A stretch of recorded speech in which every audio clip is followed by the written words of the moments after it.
这绝对是准哥最帅的一次变身。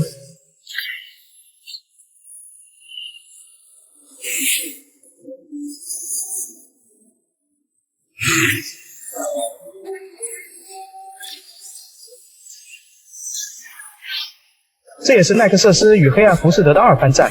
就在双方战斗开始之际，夜袭队也适时赶到，并且也是第一次看到了黑暗浮士德的存在。但预知者下达了将两者全都消灭的命令。可就在奈克瑟斯和浮士德仅仅试探性的过了几招后，黑暗浮士德竟缓缓消失在了原地。然而战斗并没有结束，随着一阵剧烈的爆炸，新的异生兽破土而出。这个是由异生兽因子和花卉融合之后新出现的花形异生兽莱弗利亚，头部有着巨大的花冠形状。在此之前，异生兽用花粉碳化了3名人类，这也是基石准前来此处的原因。但没想到又碰到了黑暗浮士德。夜袭队见状之后，立刻先将炮火对准了异生兽，但发射的光线却被奈克瑟斯单手挡下。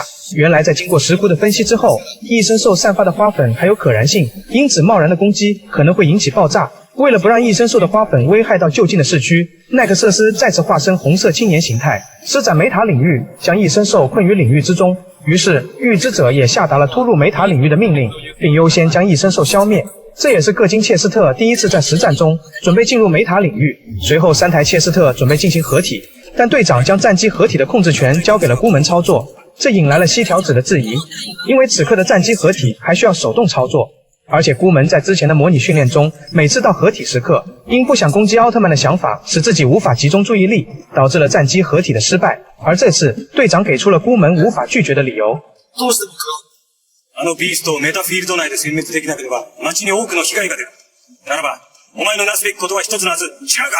ですが隊長、顧問隊員は俺は顧問を信じる。这不仅是在锻炼孤门，也是让孤门遵循自己的准则，依然把救人放在第一位。孤门也坚定了眼神，接下了这一任务。而在梅塔领域之中，奈克瑟斯和异生兽激战正酣，可没想到黑暗浮士德突然出现，原来此前并未离开，甚至还控制着异生兽。只见其再次释放黑暗的力量，将梅塔领域又一次变成了黑暗领域。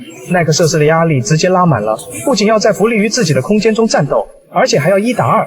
在双方你来我往的对攻下，浮士德抓住机会，转身一脚将奈克瑟斯打退数十米远。可奈克瑟斯刚刚起身，异生兽浓烈的花粉便扑面而来，奈克瑟斯瞬间戴上了痛苦面具。浮士德见状之后，准备乘胜追击，即使奈克瑟斯施展粒子剃刀阻止，也被浮士德单手挡下，光线也直接飞出了梅塔领域。此刻夜袭队恰好在合体的关键时刻，为了躲避光线的突然袭来，合金切斯特的合体也宣告失败。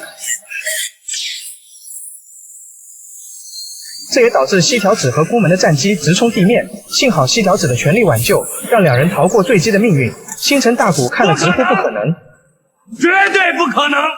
而孤门也因重力过度直接晕厥了过去。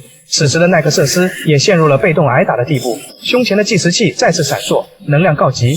浮士德乘胜紧跟一发射线，奈克瑟斯在翻滚躲避之后，也顺势一发粒子剃刀再次射出，刚好命中了浮士德的右小腿。这使得浮士德发出了极其痛苦的声音，双方的战斗也在这一刻迎来了结束。战机中昏迷的孤门终于醒来，西条子早已出去探查情况。孤门在密林中辗转之下，竟发现了一个熟悉的身影，躺在前方泥泞的地上。果然，这正是孤门的女友栗子。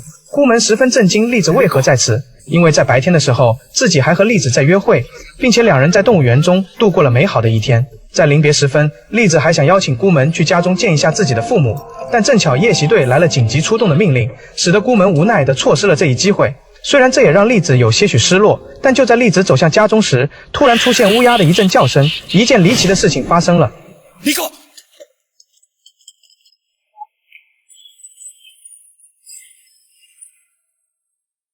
虽然孤门及时救了栗子，但是栗子的右小腿也被破碎的玻璃划伤。在简单的包扎过后，栗子也十分理解的让孤门赶紧去工作。孤门在了解栗子的心意后，也抓紧前往了目的地。